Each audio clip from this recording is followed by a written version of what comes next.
This past winter was record-setting, not in snow amounts or freezing cold temperatures though, but rather just the opposite.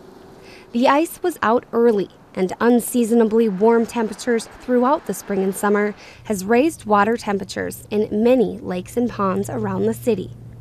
According to the Minnesota DNR, surface temperatures in some lakes are recording at around 90 degrees, making these bodies of water perfect breeding grounds for algae.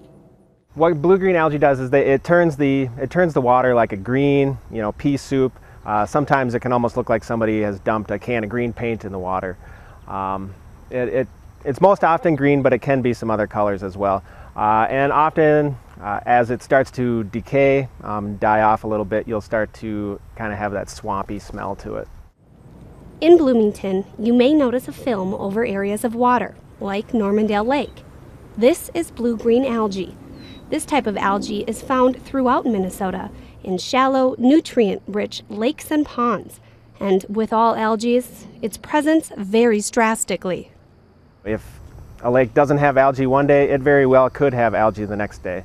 And vice versa. A bloom can subside very quickly given a windy day, a fairly significant rain event or something like that that changes conditions in the lake a little bit, can cause the bloom to subside as quickly as it came up. We followed city water specialists to various lakes and ponds as they conducted water testing, measuring clarity and nutrient and oxygen levels, among other things. The first thing we do when we come up to a pond is we take water samples. We scoop out about 5 liters worth of water into a 5-gallon bucket, and then we take that water and filter it into 2 sample bottles. One bottle for the brown bottle for the chlorophyll A samples, and then the clear bottle is for the total phosphorus and conductivity sample. So after we do that, then we wade out into the water and we have a dissolved oxygen meter. And so we drop that in there, and that gives us our dissolved oxygen concentration, telling us how much oxygen is actually in the pond.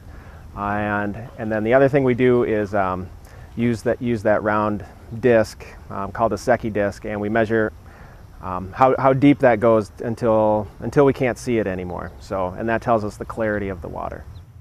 Greedall tells us that aside from the smell and unsightly look of the algae, it can be dangerous as well. Algae can produce these toxins that are some of the most powerful, like natural toxins out there.